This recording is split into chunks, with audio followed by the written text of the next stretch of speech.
kisah meninggalnya Ratu Malang ini kan, mohon maaf ini banyak yang menyebutnya ini tragis gitu ya, menyedihkan gitu ya, karena banyak ditulis di buku-buku, kemudian cerita tutur juga mengatakan demikian.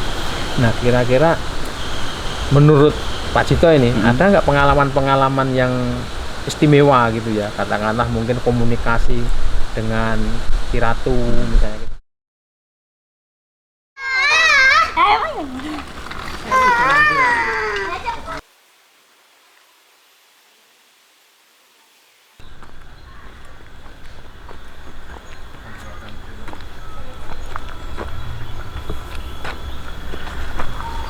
Halo Tribuner, sekarang kita ada di Dusun Watu Gelir,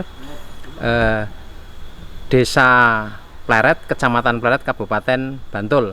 Nah, ini di sini tuh disebutnya bisa Gunung Kelir atau Gunung Sentono. Lokasinya ini sekitar 1 km saja di sebelah timur Pleret, yang kalau misalnya kita baca buku sejarah, Pleret adalah keraton Mataram yang ketiga setelah Kota Gede, kemudian ke Kerta, kemudian pindah lagi ke Pleret. Nah, dari pusat kota Yogyakarta atau misalnya dari Malioboro, ini jaraknya sekitar 12 km. Akses ke sini kita bisa menggunakan Gokar, Gojek, Grab, atau menggunakan taksi atau kendaraan pribadi. Cukup mudah, aksesnya gampang. Nah, ada apa di sini? Di belakang ini kita lihat, di sini adalah cagar budaya makam Ratu Malang. Kalau misalnya kita baca buku sejarah atau kita buka-buka cerita sejarah, maka ini disinilah tempat dimakamkannya Ratu Malang yang merupakan permaisuri dari Sunan Amangkurat I, Raja Mataram yang ada di Keraton Pleret. Nah, tahun 1665 Ratu Malang itu dimakamkan di puncak Gunung Sentono. Nanti kita akan lihat ke sana. Nah, cerita di balik kisah ini yang sangat menarik, menyeramkan. Kita nanti akan ketemu di atas sana. Oke.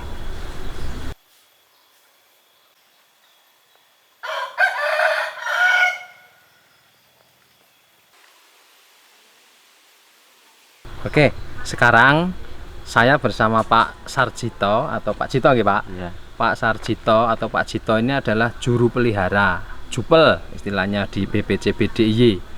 Mungkin orang menyebutnya dia juga sebagai juru kunci atau kuncen lah gitu. Nanti kita akan dibimbing oleh beliau, perjalanan kita ke atas, bercerita tentang apa sebetulnya yang ada di sini, ceritanya gitu, bukan apanya. Tapi kalau apanya pasti makam itu di sana. Cuma cerita di baliknya itu apa? Kita akan bersama-sama nanti ikuti ceritanya di atas. Oke, kita jalan. Jadi Oktober nih.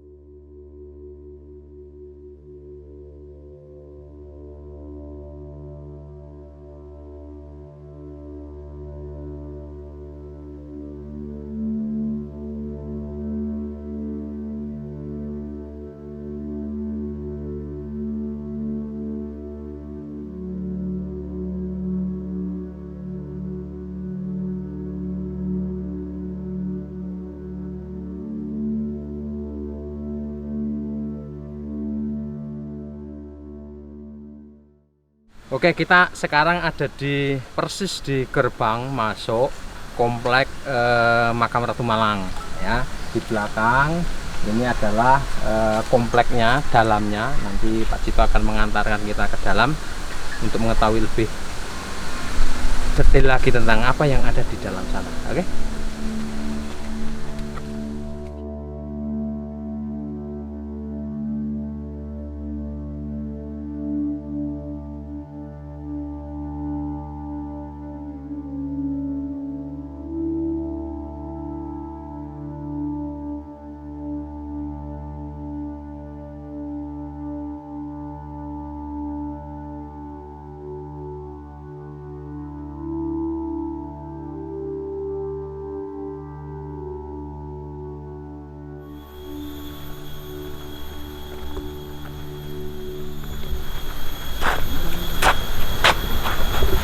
Oke Tribuners, kita sekarang sudah ada di dalam komplek makam Ratu Malang. Nah, kita coba akan sampaikan sekilas tentang apa sih sebetulnya cerita di balik Ratu Malang ini. Nah, ringkasnya begini. Jadi ketika Sunan Amangkurat I bertahta di Keraton Pleret, pada suatu masa beliau ini menginginkan dicarikan seorang gadis atau perempuan untuk dijadikan selir, kata. Sejumlah sumber cerita sejarah tertulis dalam bentuk babat itu menceritakan tentang itu, ya. Jadi kemudian Sunan Amangkurat ini meminta dicarikan, kemudian berangkatlah utusannya menemukan ada seorang perempuan.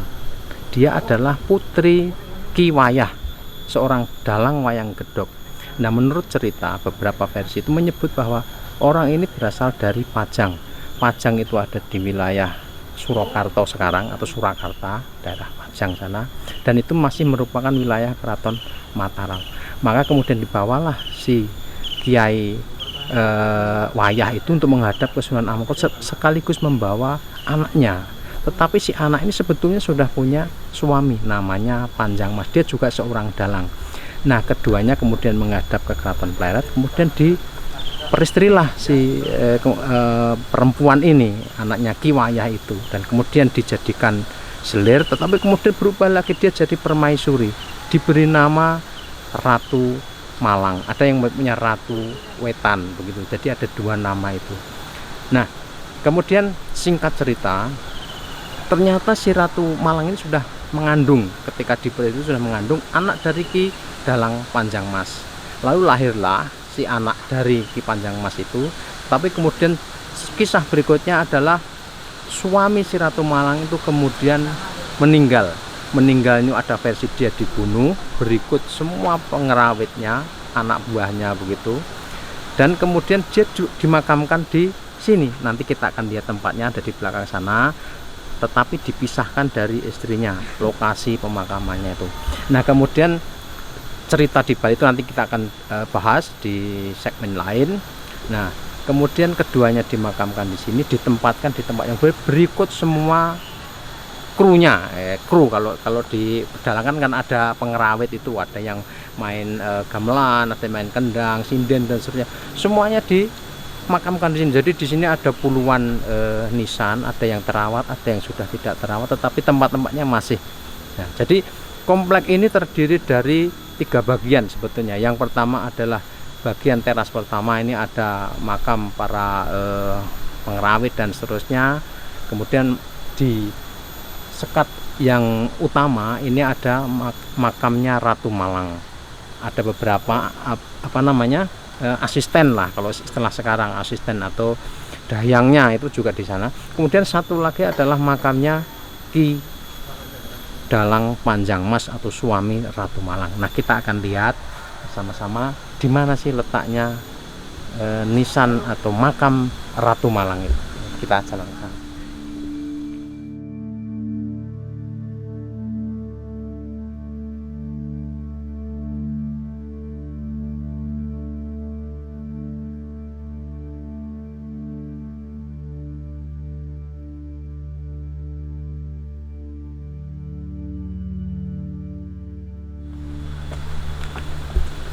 Ya, sekarang kita ada di bilik utama lah ya, kita sebut begitu. Ini ada sekat, ini tembok keliling gitu ya, kalau kita bilang begitu, di sebelah kanan juga. Nah, disinilah yang kemudian disarekan Kanjeng Ratu Malang. Nah, tapi kita akan mencari penjelasan dari Pak Jito. Ini kan ada 1, 2, 3, 4, 5, 6, 7, 8 kurang lebih ya. Siapa saja yang sumare di sini atau yang dimakamkan di sini? Nah, monggo Pak Jito. Yang paling tengah yaitu makam Ratu Malang. Terus sebelah timurnya itu Mban Kanti, abdi kinasihnya. Terus itu pendereknya, terus ini kakaknya namanya Dewi Roro Ismi, kakaknya Ratu Malang. Nah, terus ini pendampingnya. Terus yang paling kecil itu Empu Supojoyo. Empu Supo. Terus ini Ki Ratno. Terus ini Raden Mas Sajid, putranya Dewi Roro Ismi. Empu Supo itu siapa? Kalau dia seorang pembantu sak. di era Amangkurat. Kayak empu anu ya, bikin keris Ya, kayak seperti gitu-gitu itu. ya. Oh, jadi dia ditempatkan di sini semua. Kemudian di depannya tidak ada lagi. Tidak ada. Jadi ditempatkan di sini itu Ratu Malang, kakaknya, kemudian beberapa abdi kinasih lah gitu ya. Nah, ada penjelasan nggak Pak? Kenapa kok dia ditempatkan di bilik khusus kayak begini? Kan disekat. Kalau jadi suaminya Panjang Mas, tapi dia diangkat sebagai permaisuri raja, tetap disekat. Dipisahkan Ya, lah dipisahkan. gitu kan, ya. Jadi diberi tempat khusus gitu Ya, lah kira-kira ya. Oke. Kemudian selama ini yang paling sering dikunjungi oleh peziarah itu yang mana? Ya, Panjang Mas, Ratu Malang dan di sana Sendang. Oh gitu.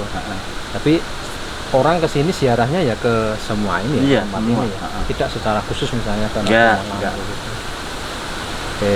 Terus kalau yang di luar ini mungkin bisa Yang dijelaskan. kedua ini adalah pemusik dan pendereknya. Ada Pangeran Bagus, Pangeran Suwoyo, Pangeran Sentanu, dan banyak Pengrawit, Bro. Ya. Pemusik Ya, gamelan itu pemusiknya. pengrawit. Itu juga ada gurunya Amangkurat namanya Dapo Awang. Dapo Awang. Dampo Awang. Dampo Awang. Yang di sebelah Itu sendiri itu.